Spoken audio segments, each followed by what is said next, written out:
ಜಮ್ಮು ಕಾಶ್ಮೀರದ ಪಹಲ್ಗಾಮ್ ದಾಳಿ ಪ್ರಕರಣಕ್ಕೆ ಸಂಬಂಧಪಟ್ಟಂತೆ ಕೆಎಚ್ ಮುನಿಯಪ್ಪ ಹೇಳಿಕೆಯನ್ನ ಕೊಟ್ಟಿದ್ದಾರೆ. ಪಹಲ್ಗಾಮ್ನಲ್ಲಿ ನಡೆದ ಘಟನೆ ದೊಡ್ಡ ದುರಂತ. ಕೇಂದ್ರದ ನಿರ್ಣಯಕ್ಕೆ ನಮ್ಮ ನಾಯಕರು ಬದ್ಧರಾಗಿದ್ದಾರೆ. ರಾಹುಲ್ ಖರ್ಗೆ ಕೇಂದ್ರಕ್ಕೆ ಬೆಂಬಲವನ್ನು ಸೂಚಿಸಿದ್ದಾರೆ. ಗಂಭೀರ ಸ್ಥಿತಿಯಲ್ಲಿ ನಾವು ಸರ್ಕಾರದ ಜೊತೆಗೆ ಇರ್ತೇವೆ. ಬೆಳಗಾವಿಯಲ್ಲಿ ಸಚಿವ ಕೆಎಚ್ ಮುನಿಯಪ್ಪ ಈ ರೀತಿಯಾಗಿ ಹೇಳಿಕೆಯನ್ನು ಕೊಟ್ಟಿದ್ದಾರೆ. ಜೊತೆಗೆ ಉಗ್ರರ ವಿರುದ್ಧವಾಗಿ ಕ್ರಮಕ್ಕೆ ಒತ್ತಾಯವನ್ನ ಮಾಡ್ತೇವೆ ಅನ್ನೋದಾಗಿಯೂ ಕೂಡ ಹೇಳಿದ್ದಾರೆ. ಅಂದರೆ ಕೇಂದ್ರದ ನಿರ್ಣಯಕ್ಕೆ ನಮ್ಮ ನಾಯಕರು ಬದ್ಧರಾಗಿದ್ದಾರೆ ಅನ್ನೋದಾಗಿ ಹೇಳಿದ್ದಾರೆ. ಅಖಿಲ ಭಾರತ ಕಾಂಗ್ರೆಸ್ ಪಾರ್ಟಿ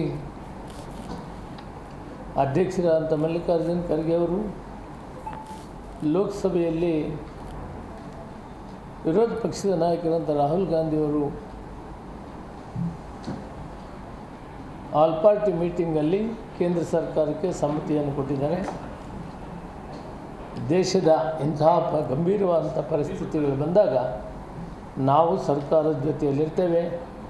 ಕೇಂದ್ರ ಸರ್ಕಾರ ತೆಗೆದುಕೊಳ್ಳುವಂಥ ನಿರ್ಣಯಗಳಿಗೆ ನಾವು ಕೂಡ ಬೆಂಬಲವಾಗಿರ್ತೀವಿ ಅನ್ನೋ ಮಾತನ್ನು ಹೇಳಿದ್ದಾರೆ.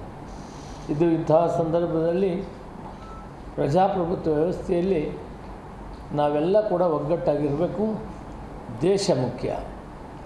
ಇವತ್ತು ಇಂತಹ ಕೇಂದ್ರ ಸರ್ಕಾರ ಏನು ತೀರ್ಮಾನ ತೆಗೆದುಕೊಳ್ತದೆ ಅದಕ್ಕೆ ನಮ್ಮ ಸಂಪೂರ್ಣವಾಗಿ ಬೆಂಬಲ